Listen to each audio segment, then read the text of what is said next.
திருப்பரங்குன்றம் மலை அப்படின்றது 2 வருஷத்துக்கு முன்னாடி என்ன இருந்துச்சுன்னு இல்லை, இன்னைக்கு நீதிமன்றம் என்ன சொல்லியிருக்குன்னு தான் உங்களுக்கு தெரியும். நீங்க நீதிமன்றத்தை காட்டி ஒரு பெரிய கிடையாது. அந்த மாற்றத்தை எதிர்பார்க்கல மக்கள், நீதிமன்றத்தை மதிக்கணுன்ற மாற்றத்தை தான் மக்கள் எதிர்பார்த்தாங்களே தவிர நாங்கள் திருப்பியும் திராவிட மாடல் தான் நாங்கள் நடத்துவோம் அப்படின்னா அதுக்கு நீங்க தேவையே இல்லையே. தீபம் ஏற்றதை தடுத்தவங்களுடைய நிலை என்னன்றத நீதியரசர் முன்னாடி அவங்க எவ்வளவு ஒரு மன்னிப்பு கோரியதனுடைய நிலைப்பாடு இந்த தமிழ்நாடு. சோ அன்னைக்கு அவங்க ஒரு அரசனுடைய நிர்பந்தத்தினால தான் இந்த மாதிரி சூழல் எடுத்தாங்கன்றது இன்னைக்கு வெட்ட வெளிச்சமா இருக்கு. அந்த அரசு வேண்டாம் தான் இந்த மக்கள் முடிவு பண்ணாங்க. இப்ப அதே கொள்கையை தான் நானும் இந்த அதிகாரிகளுக்கு திணிப்பேன். அப்புறம் இந்த அரசு எதுக்கு? திமுகவுடைய அராஜகத்தினுடைய எதிர்ப்பு இந்த தாவேக்காவோட ஒரு வாய்ப்பு. இதை சரியா பயன்படுத்திக்கிட்டானா கொஞ்ச நாள் நிலைப்பாங்க. திருப்பியும் நாங்க திராவிட மாடல்னா மக்கள் திருப்பியும் ஒரு மாற்றத்தை உருவாக்கிட்டு போவாங்க. அதுல எந்த மாற்றமும் இல்லை. இன்னைக்கு யார் வந்தாலும் கட்சிக்கு வாங்கன்னு கூப்பிடுற அளவுக்கு தாவேக்கா ஆள் எடுக்க ஆரம்பிச்சிட்டாங்க. அதிமுக இருந்து வாங்க, முன்னாள் எம்எல்ஏக்கள் இன்னைக்கு ஒரு எத்தனை பேர் மாவட்ட செயலாளர்கள் முன்னாள் எம்எல்ஏக்கள் வாங்க. சோ இப்போ என்ன ஆகுன்னா, எந்த மாற்றத்தை மக்கள் உருவாக்க நினைச்சாங்களோ அந்த மாற்றத்துக்கு உண்டான அந்த வெற்றிடத்தை பழைய குப்பையை கொண்டு வந்து நீங்க நிரப்புறீங்க. நீங்க சொல்ற லதா ரஜினிகாந்தனுடைய அரசியல் அமைப்பா இருக்கட்டும், அண்ணாமலை அண்ணனுடைய அரசியல் அமைப்பா இருக்கட்டும், எதுவுமே மக்களுக்கு உண்டான அந்த மக்களுடைய தீர்ப்புக்கு அப்புறம்தான் அதை பத்தியான ஒரு நிலைப்பாடு என்னன்னு நம்ம தெரிவிக்க முடியும். மற்றபடி அதனால எந்த ஒரு மாற்றமும் கிடையாது.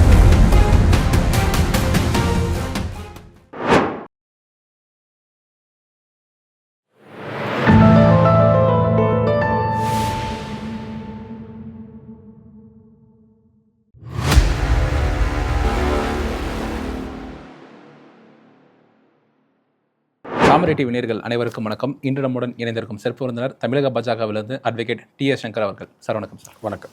நிர்மல்குமார் அவர்கள் என்ன பேசியிருக்காங்க அப்படின்னா, திருப்பரங்குன்றத்தில் 2 வருஷத்துக்கு முன்னாடி என்ன நடைமுறையை ஃபாலோ பண்ணமோ அதே தான் நாங்கள் ஃபாலோ பண்ண போகிறோம் அப்படின்னு சொல்லிட்டு இருக்காங்க. சமூக வலைத்தளத்தில் தான் அங்கே உச்சிப்பிள்ளையார் கோயிலே நீங்கள் இப்போ தீபம் ஏற்றினா போதுமே, இதுக்கு அங்கே மேலே போய் சர்வேக்கல்ல போய் நீங்கள் தீபம் ஏற்றணும் அப்படின்ற மாதிரியான ஒரு வாதங்கள்லாம் வைக்கிறாங்க. இது எப்படி சார் பார்க்குறீங்க? தயவுசெய்து நிர்மல்குமார் அண்ணன்கிட்ட கேளுங்க, நீங்கள் பிஜேபியில் இருக்கும்போது இந்த நிலைப்பாட்டை எடுத்திருந்தீங்களா? அதாவது ஒரு வாழ்க்கை முறைன்னு ஒன்று இருக்கு. அதான் மக்களோட நேரத்தை மாற்றிக்கிறது பச்சோந்தியோட வேலை, கொள்கையை மாற்றிக்கிறது தாவாக்கையோட வேலை, அல்ல தாவாக்கையில் சேர்ற நபர்களோட வேலை. அப்படி வச்சு ஒரு ட்ரெண்ட் உருவாக்கிட்டு இருக்கு. அப்படி இல்லை. இதே நிர்மல்குமார் அண்ணே அதே திருப்பரங்குன்றத்துக்கு என்ன மாதிரியான கமெண்ட்ஸ் சொன்னாருன்றது எங்களுக்கு தெரியும். எங்ககிட்ட இருந்து போனவங்க தான். அதனால் திருப்பரங்குன்றம் மலை அப்படின்றது 2 வருஷத்துக்கு முன்னாடி என்ன இருந்துச்சுன்னு இல்லை, இன்னைக்கு நீதிமன்றம் என்ன சொல்லியிருக்குன்னு தான் உங்களுக்கு தேவை. நீங்கள் நீதிமன்றத்தை காட்டி ஒரு பெரிய கிடையாது. அந்த மாற்றத்தை எதிர்பார்க்கல மக்கள், நீதிமன்றத்தை மதிக்கணுன்ற மாற்றத்தை தான் மக்கள் எதிர்பார்த்தாங்களே தவிர நாங்கள் திருப்பியும் திராவிட மாடல் தான் நாங்கள் நடத்துவோம் அப்படின்னா அதுக்கு நீங்கள் தேவையே இல்லையே. இதில் உண்மையை ஒரு அண்ணன் புரிஞ்சுக்கணும். மக்களுடைய முதல் கமெண்ட்ஸு, இந்த வருத்தத்தை நான் பதிவு பண்ணி தான் ஆகணும். முதலமைச்சர் அவங்க தளபதி விஜயா தான் இந்த தமிழக மக்கள் ஏற்றுக்கிட்டாங்க, ஜோசப் விஜயா இல்லை. இது ஒரு மோசடியான ஒரு விஷயம். எந்த பிரச்சாரத்திலையும் இந்த தாவேக்காவில் அண்ணன் ஜோசப் விஜய்னு முன்னிறுத்தப்படலை. அந்த ஒரு மத சாயலை மறைச்சு நான் உங்களுடைய தளபதினு கொண்டு வந்தார். ஆனால் ஆட்சிக்கு வந்த உடனே இப்போ மத சாயலை விஸ்வரூபம் எடுக்கிறாங்க. சபாநாயகருக்கு ஒரு மத சார்பு இருந்தால் தான் நீங்கள் சபாநாயகர் ஆக்குறீங்க. ஒரு அட்வொகேட் ஜெனரலுக்கு ஒரு மத சார்பு இருந்தால் தான் நீங்கள் அட்வொகேட் ஜெனரல் ஆக்குறீங்க. இது என்ன இந்த மாற்றமா எதிர்பார்த்தோம்? தமிழக மக்கள் இந்த மாற்றத்தில் எதிர்பார்க்கல. உண்மையா நேர்மையா ஊழலற்ற எந்த பிரிவினைவாதம் இல்லாம மக்களுக்கு நல்லதுன்னு எதை தோன்றுதோ அதை செய்யக்கூடிய மாற்றத்தை எதிர்பார்த்து தான் உங்களுக்கு ஒரு சூழல் கொடுத்தாங்க. இது எல்லாருக்குமே தெரியும். தாவேக்காவுக்கு உண்டான வாக்கு வங்கி கிடையாது. திமுகவுடைய அராஜகத்தினுடைய எதிர்ப்பு இந்த தாவேக்காவோட ஒரு வாய்ப்பு. இதை சரியா பயன்படுத்திக்கிட்டானா கொஞ்ச நாள் நிலைப்பாங்க. திருப்பியும் நாங்கள் திராவிட மாடல்னா மக்கள் திருப்பியும் ஒரு மாற்றத்தை உருவாக்கிட்டு போவாங்க. அதுல எந்த மாற்றமும் இல்லை. அதனால நிர்மல்குமார் அண்ணன் நீதிமன்ற உத்தரவை மதிக்கணும்ன்றது எங்களுடைய சார். மக்களுடைய விருப்பமே அங்கே உச்சிப்பிள்ளையார் கோயிலில் தீபம் ஏற்றுறது தான் அப்படின்னு சொல்லியிருக்காங்க. மக்களுடைய விருப்பத்தை தான் நாங்கள் ஃபாலோ பண்ண போகிறோம்னு சொல்லியிருக்காரு நிர்மல்குமார் அவர்கள். அவர் 2 வருஷத்துக்கு முன்னாடி என்ன பண்ணாங்கன்னு கேட்குறாரு. உச்சிப்பிள்ளையார் கோயிலில் தீபம் ஏற்றினாங்க வருஷம் வருஷம். நீதிமன்ற தீர்ப்பு என்ன வந்திருக்கு? தீபத்தூணில் தீபம் ஏற்றணும்னு. அப்போ நீங்கள் ஒரு அரசா என்ன பதில் சொல்லணும்? இல்லை முன்னாள் பாரதிய ஜனதா கட்சி பொறுப்பாளராக நீங்கள் என்ன சொல்லியிருக்கணும்? 20 வருஷம் 30 வருஷம் சேவை செஞ்சு வேலை செஞ்சு இந்த சமுதாயத்தில் நான் மக்கள் சேவகன்னு ஒரு கொள்கையை வச்சிருக்கீங்க. ஒரு பதவிக்காக அதை உடனே மாத்திருவீங்களா? இது சரி, இப்போ மாற்றத்துக்கான அரசியல் இல்லை, அசிங்கத்துக்கான அரசியல். சார் இப்போ போன வருஷம் என்ன நடவடிக்கை எடுத்தாங்க சார்? அங்கே இருக்கக்கூடிய மாவட்ட செயலர், மாவட்ட ஆட்சியர் மீது சரி, கமிஷனர் மீது சரி, கோயிலுடைய அதிகாரி மீது சரி, என்ன நடவடிக்கை எடுத்தாங்க சார் போன வருஷம்? ஏன்னா அந்த உங்களுக்கு தெரியும், 144 போட்டு அங்கே மலை உச்சியில் தீபம் ஏற்றுறதை தடுத்தவங்களுடைய நிலை என்னன்றதை நீதியரசர் முன்னாடி அவங்க எவ்வளவு ஒரு மன்னிப்பு கோரியதனுடைய நிலைப்பாடை இந்த தமிழ்நாடு அறியும். ஸோ அன்னைக்கு அவங்க ஒரு அரசனுடைய நிர்பந்தத்தினால தான் இந்த மாதிரி சூழல் எடுத்தாங்கன்றது இன்னைக்கு வெட்ட வெளிச்சமா இருக்கு. அந்த அரசு வேண்டாம் தான் இந்த மக்கள் முடிவு பண்ணாங்க. இப்போ அதே கொள்கையை தான் நானும் இந்த அதிகாரிகளுக்கு திணிப்பேன். அப்புறம் இந்த அரசு எதுக்கு எனக்கு? அதனால நீதிமன்றம் என்ன சொல்லியிருக்கோ, நீதிமன்றம் எங்க உங்களுக்கு தீபம் ஏற்ற சொல்லியிருக்கோ அதை செயல்படுத்துறது தான் உங்களுக்கும் நல்லது, உங்க ஆட்சிக்கும் நல்லது. இல்லைன்னா காட்சிகள் மாறிடும். இப்போ டிஎன்இபியில் ஃபஸ்ட்டு ஒரு 18 ஹார்ட் டிஸ்கில் காணான்னு சொல்லி சொன்னாங்க. இப்போ அதை தேடி போகிற இடத்துல பார்க்கும்போது 32 ஹார்ட் டிஸ்கில் கிடச்சிருக்குன்னு சொல்லி சொல்கிறாங்க. 26ஆம் தேதி போன மாதம் சில கருப்பாடுகள் திமுகலேருந்து இன்னும் அந்த கருப்பாடுகள் இருக்குன்னு சொல்லியிருந்தாங்க. அதன் தொடர்ச்சியாக பார்த்தீங்கன்னா போன மாதம் 16ஆம் தேதி இந்த ஹார்ட் டிஸ்க்லாம் உள்ளே காணாமல் போயிட்டு 20ஆம் தேதி தான் அஃபிஷியலாக வெளியே வருது. டைம்ஸ் ஆஃப் இந்தியா தான் இப்போ இந்த மாதம் ஸ்டார்டிங்கில் ரிலீஸ் பண்ணுறாங்க. என்ன ஆகிட்டு இருக்கு சார் அந்த இடத்துல? எனக்கு மிகப்பெரிய ஒரு உயர் அதிகாரி, முன்னாள் அமைச்சர் செந்தில் பாலாஜி மேலே வழக்கு ஃபைல் என் டேபிள் மேலே இருக்கு. இதை நான் எக்ஸிக்யூட் பண்ணணுமா வேண்டாவான்றது எனக்கு முதலமைச்சர்கிட்டருந்து வரக்கூடிய ஒரு பதிலை பொறுத்து அப்படின்னு என்கிட்ட தகவல் சொன்னார். இப்போ இது வரைக்கும் வழக்கு அது நடவடிக்கை எடுக்கலைன்னா முதலமைச்சர் என்ன சொல்லியிருப்பார், இல்லை முதலமைச்சர் அலுவலகத்திலேருந்து என்ன குறிப்பு வந்திருக்குன்னு தெரிஞ்சுக்கலாம். முழு கருப்பு ஆடாக முன்னாள் அமைச்சர்கள் இருந்தாங்க அந்த துறையில். சோலாரில் இருக்கக்கூடிய அந்த எனர்ஜியை வாங்கிறதுல எவ்வளோ கொள்முதல் ஊழல் நடந்துச்சுன்னு நமக்கு தெரியும். நிலக்கரியில் எவ்வளோ ஊழல் கொண்டு வர்றாங்கன்னு இவங்களுக்கு தெரியும். ஸோ இவங்க எனர்ஜியை பொறுத்த வரைக்கும் காசாக்க பார்த்தாங்களே தவிர மக்களுக்கு உண்டான அது ஒரு செல்வமாக பார்க்கல. ஸோ காற்றாலையிலையும் சரி, அந்த மின்சாரத்தை இவங்க கொள்முதல் செய்யறதுலையும் சரி, சோலார்லேயும் சரி, அதை கொள்முதல் செய்யறதுலையும் சரி, ஏன் டிரான்ஸ்ஃபார்மர்ல இருந்து ஒரு மின்துறைக்கு தேவையான சாதனங்களை வாங்குற வரைக்கும் இவங்க என்னென்ன பண்ணாங்க, ஏன் வேலைக்கு ஆள் எடுக்கிறதுல என்னென்ன பண்ணாங்கன்றதுலாம் அந்த ஹார்ட் டிஸ்கில் இருக்கும். அதனால அதை மறைச்சு வச்சிருக்கிறது உண்மைதான். இப்போ அதை ரெக்கவர் பண்ணிட்டாங்களே சார்? ஆமாம், இதுக்கப்புறம் வெளிச்சம் வந்து தானே ஆகணும். ஆனால் ரெக்கவரி பண்ணாங்க, உண்மையான ஹார்ட் டிஸ்கை ரெக்கவரி பண்ணியிருக்காங்களான்றது மக்கள் மன்றத்தில் வைக்கணும். அது வரைக்கும் மக்கள் சந்தேகப்படுவாங்க. ஏன்னா இப்போ போன கேள்வியிலேயே உங்களுக்கு இது திராவிட மாடலில் தொடரக்கூடிய அரசாக இருக்கும்போது கிடைச்சிருச்சுன்னா என்ன கிடைச்சிருச்சு அதை சொல்லணும் இல்ல? அதை சொல்ல தைரியம் இருக்கா? சொல்லுங்க, நீதிமன்றத்திலேயே சொல்லுங்க. அப்போ உங்க மேல உங்களுக்கு ஒரு நம்பிக்கை மக்களுக்கு உருவாக்குறதுக்கு உண்டான ஒரு வாய்ப்பு கிடைக்கும். இப்போ அண்ணாமலை அவர்கள் நேற்றுக்கு தமிழக பாஜகவில் இருந்து ஒரு சில அதிருப்திகளை வெளிப்படுத்தி புதிய கட்சி ஆரம்பிச்சிருக்காங்க. ஒரு கோயின்சிடென்ஸாக என்னன்னு சொல்லி தெரியல. ஆனால் நேற்றுக்கு லதா ரஜினிகாந்த் அவர்களும் பார்த்தீங்கன்னா ஒரு இயக்கம் ஆரம்பிச்சிருக்காங்க. ஒன்றிணைஞ்சு செய்ய போகிறாங்களா, இல்லை அண்ணாமலை அவர்களுடைய பாதை எப்படியா இருக்க போகுது? முதல் விஷயம், அண்ணாமலை அண்ணனுடைய முடிவு அவருடைய சொந்த முடிவு. பாரதிய ஜனதா கட்சிக்கு எதிர்ப்பாக அவர் எடுக்கலை, ரஜினியோட ஆதரவோடு அவர் எடுக்கலை, அவரோட சொந்த முடிவு அப்படின்றது தான் என்னை பொறுத்த வரைக்கும் ஒரு பதில். அவருக்கு பல கனவுகள் இருக்கு, அவருக்கு மிகப்பெரிய ஒரு எதிர்காலம் இருக்குன்ற நம்பிக்கை இருக்கு. இளைஞர்களை ஒரு உண்மையான மாற்றத்தை எதிர்பார்க்க தயாராக இருக்கிற இளைஞர்கள் வேற ஒரு தவறான பாதையில் போய் மாட்டிக்க கூடாது, அது ஒரு நல்ல வழியாக உருவாக்கலான்ற எண்ணங்கள் கூட இருக்கலாம். இது எதுவுமே மக்கள் மன்றத்துக்கு வந்தால் தான் அதனுடைய செல்லுபடித்தனம் தெரியும். ஸோ மக்கள் மன்றத்துக்கு வந்த பிறகுதான் நீங்கள் சொல்கிற லதா ரஜினிகாந்தினுடைய அரசியல் அமைப்பாக இருக்கட்டும், இல்லை அந்த ஒரு அமைப்பாக இருக்கட்டும், அண்ணாமலை அண்ணனுடைய அரசியல் அமைப்பாக இருக்கட்டும், எதுவுமே மக்களுக்கு உண்டான அந்த மக்களுடைய தீர்ப்புக்கு அப்புறம்தான் அதை பற்றியான ஒரு நிலைப்பாடு என்னன்னு நம்ம தெரிவிக்க முடியும். மற்றபடி அதனால எந்த ஒரு மாற்றங்களும் இப்போ பெருசா முன்னாடி ஐஏஎஸ் படிச்சுட்டு வந்திருக்காங்க, நல்லா படிச்ச ஒருத்தங்க இருக்காங்க, இளைஞர்களை கவரக்கூடிய ஒருத்தங்களா இருக்காங்க. இவங்களை எதனால சார் பிஜேபியில் தக்க வைக்க முடியல? தக்க வைக்கிறதுக்கு பிஜேபி என்ன முயற்சி செய்யணுமோ அத்தனையும் செஞ்சது. அதில் எந்த மாற்றமும் கிடையாது. உங்களுக்கு தெரியாதெல்லாம் ஒன்றும் இல்லை. அண்ணாமலை அண்ணனுக்கு பாரத பிரதமர் உட்பட எவ்வளவு ஒரு முக்கியத்துவத்தை அவருக்கு கொடுத்தாங்க. அவருடைய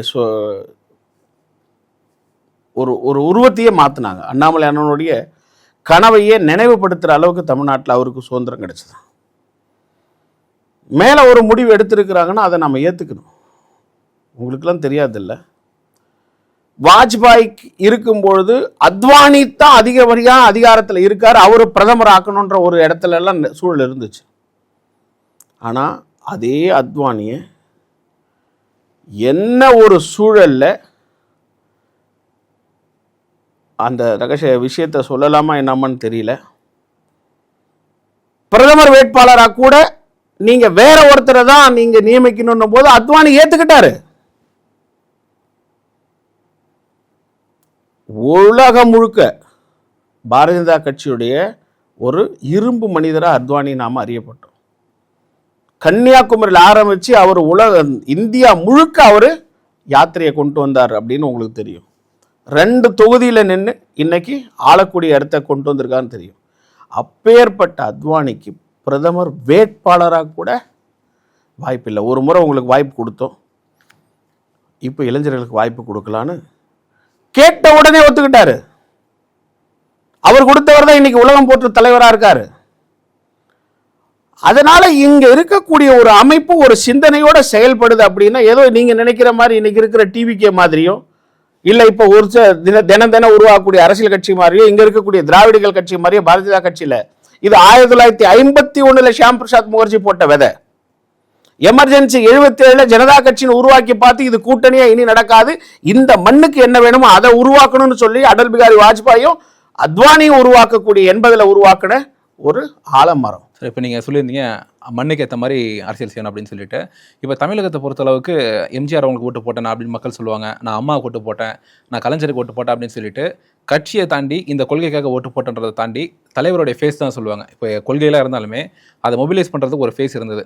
நான் இந்த தலைவருக்கு தான் ஓட்டு போட்டேன் அப்படின்னு சொன்னால் ஒரு 95% மக்கள் சொல்லுவாங்க. ஆனால் இப்போ தமிழகத்தில் இந்த கொள்கை ஒரு தலைவர் ஃபேஸ் இல்லாமல், ஒரு சிஎம் கேண்டிடேட் ஃபேஸ் இல்லாமல் எப்படி பிஜேபி வளரப்போகுதுன்னு நினைக்கிறீங்க? ஏன்னா அப்படி ஒரு ஃபேஸாக அண்ணாமலை வந்துட்டு இருந்தாங்க. ஏன்னா தமிழகம் இப்போ விஜய் அவர்கள் வந்தாங்க 2 வருஷத்தில், அவருடைய ஃபேஸுக்காக இன்றைக்கி சிஎம் ஆகிட்டாங்க. அவருடைய ஃபேஸ் வேல்யூ மட்டும்தான் இல்லை. அப்படி ஒரு ஃபேஸ் வேல்யூ எப்படி உருவாக்க போகிறீங்க? ஏன் நரேந்திர மோடிக்கு இல்லாத ஃபேஸ் வேல்யூ? சார், அவர் பிஎம் சார், சிஎம் கேண்டிடேட் வேணும்ல. தமிழ்நாட்டில் சிஎம் கேண்டிடேட் வேணும்னா சிஎம் வரணும் அப்படின்னு. இந்திரா காந்தி அம்மையார் இருக்கும்போது தமிழகத்தில் சிஎம் கேண்டிடேட்டை பார்த்தா காங்கிரஸுக்கு ஓட்டளிச்சிங்க. நாட்டுக்கு எது நல்லதுன்னு பார்க்கக்கூடியவங்க தான். இப்போ ஒரு மாற்றம் உருவாக இருக்கக்கூடிய அப்படின்னா இந்த மண்ணுக்கு உண்டான மாற்றத்தை எதிர்பார்க்கக்கூடிய மண்ணுன்றதை எடுத்து காட்டுறதுக்காகத்தான் இந்த ஒரு மாற்ற முடிவு வந்திருக்கே தவிர நீங்க நினைக்கிற மாதிரி யாரா வேணா இருக்கலாம், அவங்களுக்கு ஒரு ஃபேஸ் வேல்யூ இருந்துட்டா போதும் அப்படின்னா ஏகப்பட்ட ஃபேஸ் வேல்யூ வந்திருக்கலாம். சிவாஜி கணேசனுக்கு இல்லாத ஃபேஸ் வேல்யூ தமிழகத்தில் சொல்லுங்க பார்க்கலாம். அவரால் முடியல சார். இருந்தாலுமே எம்ஜிஆர் அப்படின்ற ஒரு ஃபேஸ் தானே மக்கள் தேர்ந்தெடுத்தாங்க. ஆமா, அதே காலகட்டத்தில் சிவாஜி கணேசன்ற ஒரு ஃபேஸ் இருந்துச்சு இல்ல. அதான் அப்ப பிஜேபிக்கு என்ன ஃபேஸ்? சோ அப்போ உங்களுக்கு தெரியுது, ஃபேஸ் வேல்யூ இல்ல, கேரக்டர் முக்கியம். ஒரு மனிதனுடைய ஒழுக்கம் முக்கியம், ஒரு மனிதனுடைய நன்னடத்தை முக்கியம், ஒரு மனிதனுடைய சிறப்பியல்புகள் முக்கியம். மக்களுக்கு அது எந்த அளவுக்கு பயன்படும் இவர்கிட்ட இருக்கிறது அப்படிதான் பார்த்தாங்க. சார், இப்போ இது நீங்க சொல்ற எல்லாமே நல்ல குவாலிட்டிஸ் இருக்கிற ஒருத்தங்களா லீடர்னு சொல்லுவாங்க. அப்படி லீடரா எப்போ நிறுத்த போறீங்க? ஏன்னா ஒரு கொள்கை சார்ந்தே எலெக்ஷன் சந்திச்சுட்டு இருக்கீங்க, ஒரு லீடர் நிறுத்தணும்ல. அப்போதானே மக்கள் இந்த கொள்கைக்காக நான் இந்த லீடர் தான் நம்ம ஆள போறாங்கன்னு சொல்லி தேர்ந்தெடுப்பாங்கல்ல. ஒரு விஷயத்தில் நீங்கள் புரிஞ்சுக்கிறீங்க, ஏதோ இது ஒரு பாரம்பரியமாக வரக்கூடிய தாத்தா அப்பா மகன் பேர அந்த ஆட்சி இல்லை, அந்த கட்சி இல்லை. எங்கிருந்து வேண்டாலும் வீரர்கள் இப்போ தலைவர்கள் உருவாக்கப்படலாம். இன்னைக்கு அண்ணாமலை அண்ணன் உருவாக்கிக்காரு, அதான் சொன்னாங்க அமித்ஷாஜி, 200 அண்ணாமலையை என்னால் உருவாக்க முடியும், 200 பேரை இப்ப நான் களத்தில் உருவாக்க முடியும். ஒவ்வொரு பகுதியிலிருந்து ஒவ்வொரு புதிய முகங்கள் புதிய கேரக்டர் வந்துகிட்டு இருக்கு. பாரதிய ஜனதா கட்சியோடைய எண்ணங்கள் ஏதோ ஒரு சின்ன கிணற்றுக்குள்ள இல்லை, இது மிகப்பெரிய சமுத்திரம். பல ஆறுகள் சேருது. பிரம்மபுத்திராவில இருந்து காவேரி வரைக்கும் இருக்கக்கூடிய ஆறுகள் கடல்ல கலக்கிற மாதிரி இந்த நீரோட்டத்தில் இந்த மண்ணில் இருக்கக்கூடிய எத்தனையோ ரகரகமான மனிதர்கள் இந்த கடல்ல சமுத்திரத்தில் கலக்க தயாரிக்காங்க. ஏதோ நீங்க ஒரு உதாரணத்துக்காக நீங்க கவலைப்பட வேண்டாம். அதுவும் அந்த முத்து கூட இங்கிருந்து கண்டெடுக்கப்பட்டது தான். அந்த மாதிரி 1000 முத்துகள் இருக்கு. மாலை கோக்குற அளவுக்கு முத்து இருக்கு நம்மகிட்ட. ஸோ ஒவ்வொரு முத்தம் உங்களுக்கு முன்னாடி வரதானே போகுது, மக்கள் மன்றத்தில் வரதானே போகுது. அன்னைக்கு இந்த மக்கள் அங்கீகரிக்க. தமிழ்நாடு மக்களுடைய ஒரே ஒரு விஷயம் நீங்க தெரிஞ்சுக்கிங்க, எந்த ஒரு நல்ல உள்ளம் இல்லை, எந்த ஒரு நீங்க சொல்லக்கூடிய ஒரு முதல்ல இருக்கக்கூடிய ஒரு ஆட்சியை வழிநடத்தக்கூடிய ஒருத்தர் மக்களை தேடி மக்களுக்காக வாழ்றாங்கன்னு இந்த மக்கள் முடிவு பண்ணிட்டாங்களோ அவங்கள நீங்கள் அந்த அவ்வளோ சீக்கிரம் மாற்ற முடியாது. அந்த தலைமுறை வரைக்கும் அந்த தலைவர் கொண்டாடப்படுவார். அதுதான் நம்ம சொன்ன மாதிரி புரட்சி தலைவருக்கு நடந்தது, அம்மாவுக்கு நடந்தது, ஏன் கலைஞருக்கு கூட நடந்தது. அவங்க இந்த மண்ணுக்கு உண்டானவங்க, இந்த மண்ணை நேசிக்கிறவங்க, இந்த மண்ணுக்கு உண்டான மக்களுக்கு இவங்க சேவை செய்கிறவங்கன்னு தமிழ்நாடு ஒன்று முடிவு பண்ணிட்டா சினிமா வசனம் தான். we are sentimental idiots.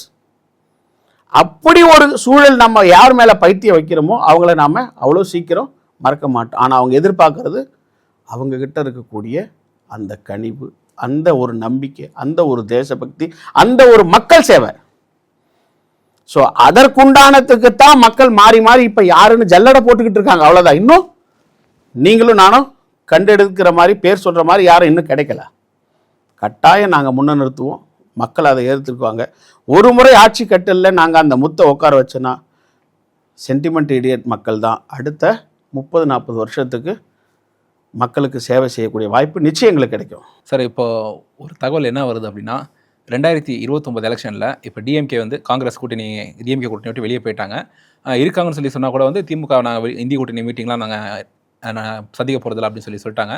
So டிஎம்கேக்கு அஃபிஷியலாக ஒரு பிஎம் கேண்டிடேட் ஃபேஸ் இல்லை. ஸோ இப்போது பிஜேபியும் வந்து ஒரு மைனாரிட்டி கவர்மெண்ட்டாக தான் இருக்காங்க. ஒரு 240 சீட் இருந்தாலும் ஒரு 30 சீட் வெளியே வந்து ஆதரவு கொடுக்குறாங்க. ஸோ இப்போ டிஎம்கே கூட பிஜேபி கூட்டணி வைக்க போகிறாங்க அப்படின்ற மாதிரி ஒரு பேச்சுக்கள்லாம் இருக்குது. வாய்ப்பு இருக்கா சார்? என்டிஏ கூட்டணி ஆல்ரெடி இருக்கு.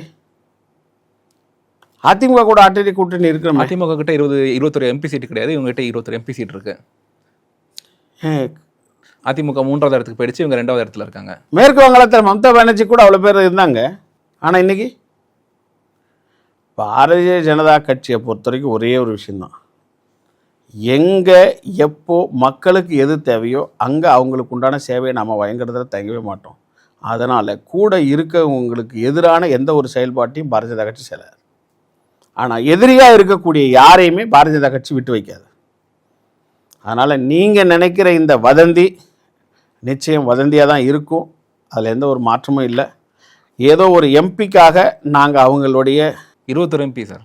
சார் நீங்கள் 39 கூட வச்சுக்கிங்களேன், நானா வேணான்றேன்.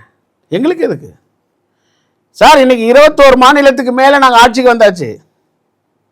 இனி வரக்கூடிய 29ல் ஒரே நாள் ஒரே தேர்தல் வந்தால் கூட இன்னைக்கு மீண்டும் பாரத பிரதமரை தான் மக்கள் தேர்ந்தெடுக்கிற அளவுக்கு சேவைகளை செஞ்சு வச்சுருக்கோம். சார் யார் சார் உங்களுக்கு இது சொல்லி இந்த உலகத்தில் சொல்லி கொஞ்சம் பாருங்கள் சார். உலகம் முழுக்க இன்னைக்கு திண்டாடிக்கிட்டு இருக்காங்க சார்.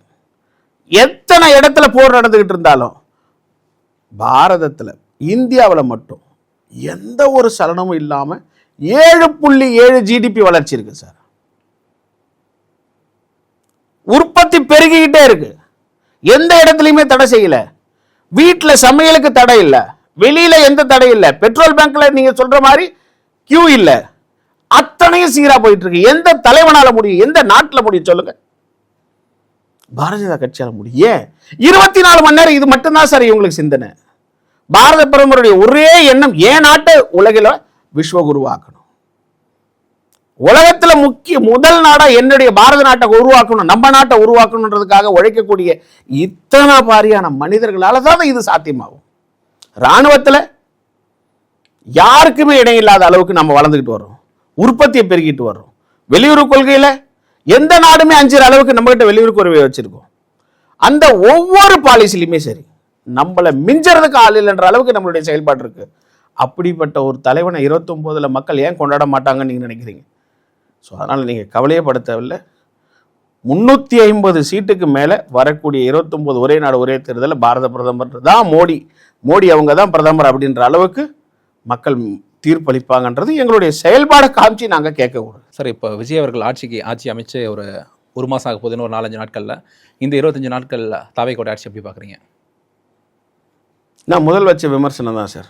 மத சாயத்தை பூசிக்கிட்டு போகாதீங்க. நீங்க மைனாரிட்டி கவர்மெண்ட்டுக்கு மைனாரிட்டியாவே மாறிடாதீங்க. மக்கள் உங்களுக்கு கொடுத்த பொன்னான வாய்ப்பை தயவு செஞ்சு முழுசா அனுபவிக்க நீங்க தயாராகுங்க. விமர்சனங்களுக்கு காது கொடுத்து கேளுங்க, சரி பண்ணிக்க பாருங்க. பொய்யான விமர்சனமா இருந்தா புறந்தள்ளுங்க. ஆனா மக்கள் சேவையை தவிர வேற எதையும் செய்யாதீங்க. அன்பான வேண்டுகோள் நான் என்ன சொல்றேன் அப்படின்னா, தாவேக்காவுக்கு ஒழுக்கம் இப்பொழுது தேவை. தனி மனித ஒழுக்கம் உட்பட தேவை. எப்படி சொல்றீங்க சார்? ஒவ்வொரு நிர்வாகியும் இது சேவைக்கான பதவின்னு நினைக்கிறமே தவிர தன்னை அடையாளப்படுத்துறதுக்கு கிடைச்ச ஒரு அந்தஸ்தா இதை எடுத்துட்டு போகக்கூடாது. முதல்வர்ல இருந்து அவங்க கடை தொண்டர்கள் வரைக்கும் இதை கடைபிடிச்சு தான் ஆகணும். ஏன்னா அரசியல் நிச்சயம் தனி மனித ஒழுக்கத்தையும் மக்கள் கூர்ந்து கவனிக்கக்கூடிய இடத்துல இன்னைக்கு நீங்க இருக்கீங்க. சோ ஒவ்வொருத்தரும் இங்க மக்கள் சேவகர்களாக தான் உங்களை அறிமுகப்படுத்திக்கிட்டு வரணுமே தவிர, இல்லை அப்படின்னா மீண்டும் மாற்றத்தை தேடிய ஜென்சி மக்கள் உங்களையும் மாற்ற வேண்டிய நிலைமைக்கு ஆளாக்கிடுவாங்க. அதனால இனி உங்களுடைய செயல்பாடுகள் எல்லாரும் சொல்ற மாதிரி ரீலை தவிர்த்துட்டு நிஜத்துக்கு வாங்க. நிஜத்துல உண்மையிலேயே உங்களை போற்றி கொண்டாடின மக்களுக்கு உண்டான நம்பிக்கையை காப்பாத்துங்க. அவ்வளவுதான் நம்ம கேட்கிறோம். சார், இப்போ முதல்வர் காலைல 9 மணிக்கெலாம் 9லேருந்து 10 மணிக்கு செயலகம் வந்துடுறாங்க, தலைமை செயலகம் வந்துடுறாங்க. ஒரு ஐடி எம்ப்ளாயி மாதிரி வந்து ஒர்க் பண்ணுறாங்க, சாப்பாடு அங்கே எடுத்து வந்து சாப்பிட்றாங்க, அங்கேயே வேலைகள் செய்கிறாங்க. சிங்கப்பெண் அதிரடி படை அப்படின்னு சொல்லி வச்சிருக்காங்க. போதைப் பொருளை ஒழிக்கிறதுக்காக 750 டாஸ்மாக் மூடியிருக்காங்க. இந்த மாதிரி நல்லது செஞ்சுட்டே தானே போயிட்டு இருக்காங்க. விமர்சனம் நிறையா இருக்குன்னு சொல்கிறீங்க. ஒரு விஷயத்தை நீங்கள் வெள்ளை அறிக்கையும் கொடுக்குறேன்னு சொல்லியிருக்காங்க. மாற்றம் வேணும்னு மக்கள் உருவாக்கி இருக்காங்க. அதுக்கு உண்டான நடைமுறையை நீங்கள் உருவாக்குறேன்னு சொல்கிறீங்க. அதை நடைமுறைப்படுத்துங்க நாங்கள் கேட்குறோம். படுத்திட்டு இருக்காங்களா சார்? இப்போ 750 டாஸ்மாக நேற்றுக்கு வந்து மூடினதை உறுதி செஞ்சுருக்காங்க. 750 டாஸ்மார்க் மட்டும் இல்லை, ஒட்டுமொத்த டாஸ்மார்க்கும் நீங்கள் மூடுறீங்க. கல்லுக்கடையை நீங்கள் திறக்கிறேன்னு சொல்கிறீங்க. உங்கள் 9 மணிக்கு நீங்கள் வரேன்னு சொல்கிறீங்க. சிங்கப்பெண் படையை இப்போ நாங்கள் அறிவிக்க போகிறோன்னு சொல்கிறீங்க. சிங்கப்பெண்ணுக்கு உத்தரவு போட்டு எத்தனை நிகழ்ச்சி தள்ளி இன்னுமே அதை இன்னும் நிறைவேற்றப்பட முடியாமல் இருக்குன்ற நிலைமையை நாம் கண்ணால் பார்க்குறோம். சார், மக்களுக்கான என்ன நல்லதாக இருந்தாலும் எதிர்கட்சியாக இருந்தால் கூட நாங்கள் வரவேற்கிறது என்றைக்குமே தயங்கினதில்லை. ஆனால் மக்களுக்கு எதிரானதாக என்னைக்காவது ஒரு நாள் இருக்கும் பட்சத்தில் அதை நிச்சயமாக முதல் ஆளாக பாரதிய ஜனதா கட்சி தான் தடுத்துக்கிட்டு இருக்கோம். அதில் தலைவர்கள் யார் வந்தாலும் யார் போனாலும் சரி, எங்களுடைய கொள்கை நிலைப்பாடுன்றது இதுலேருந்து மாறவே மாறாது. கொள்கைக்காக வாழக்கூடிய பாரதிய ஜனதா கட்சியில் இருக்கிறவங்க என்னைக்கும் பிற கட்சிக்கு போன வரலாறே கிடையாது. அதில் எந்த மாற்றமும் கிடையாது. ஒரே ஒரு சூழல், இருக்கக்கூடிய இந்த சந்தர்ப்பத்தை மக்கள் சேவைக்காக தாவேக்கா பயன்படுத்திக்கணும் அப்படின்றது மட்டும்தான் என்னுடைய ஒரே ஒரு அன்பான வேண்டுகோள். அதில் அவங்க ஜெயிச்சாங்கன்னா அடுத்த அரசியல் களத்தில் அவங்க நிற்க முடியும். அதில் அவங்க தோத்துட்டாங்கன்னா, ஏன் இந்த வார்த்தையை நான் சொல்கிறேன்னா, இன்னைக்கு யார் வந்தாலும் கட்சிக்கு வாங்கன்னு கூப்பிட்ற அளவுக்கு தாவேக்கா ஆள் எடுக்க ஆரம்பிச்சிட்டாங்க. அதிமுகலேருந்து வாங்க, முன்னாள் எம்எல்ஏக்கள் இன்றைக்கி ஒரு எத்தனை பேர் மாவட்ட செயலாளர்கள் முன்னாள் எம்எல்ஏக்கள் வாங்க. ஸோ இப்போ என்ன ஆகுன்னா, எந்த மாற்றத்தை மக்கள் உருவாக்க நினைச்சாங்களோ அந்த மாற்றத்துக்கு உண்டான அந்த வெற்றிடத்தை பழைய குப்பையை கொண்டு வந்து நீங்க நிரப்புறீங்க. அப்ப என்ன ஆகும்? என் ஊர்ல என் எம்எல்ஏ தப்பா இருக்கான், என் ஊர்ல எனக்கு அதிகாரிகள் சரியா வேலை செய்யல, நான் ஒரு புதிய ஒரு எம்எல்ஏவை உருவாக்குறேன், அவராது அந்த அதிகாரி வேலை செய்வாருன்னும் போது நான் எதிர்பார்க்கக்கூடிய எம்எல்ஏ திருப்பியும் திமுகவில் அதிமுகவில் இருந்த ஒரு எம்எல்ஏ கொண்டு வந்து நான் தாவேக்காவில் நிக்க வைக்கிறேன்னா இது எதுக்கு? பஞ்சு மூட்டை குடோன்ல இருந்துக்கலாமேன்ற கதை வந்துரும் இல்ல. ஸோ ஆகையினால மக்கள் என்னப்படி தாவேக்கா நடந்துக்கிட்டா அவங்க களத்தில் இருக்க வாய்ப்பு. ஏன்னா நாங்க எதிர்பார்க்கறது ஒரு உன்னதமான எதிராளியை, மக்களுக்கு எங்களோட இணையா சேவைக்கு போட்டி போடக்கூடிய ஒரு அரசை தான் நாங்க எதிர்பார்க்கிறோம். தமிழகத்துக்கு நீ அதிக சேவை செய்வியா, பாரதிய ஜனதா கட்சி நாங்க அதிக சேவை செய்வோமா, வா களத்துல பாத்துக்கலான்னு கூப்பிடக்கூடிய ஒரு கட்சியாவது எதிர்க்க நிக்கணும்ன்றத எங்களோட ஆசை. அதுக்காக தாவேக்கா தகுதியை வளர்த்துக்கணும்ன்றத நாங்க கேட்கறது.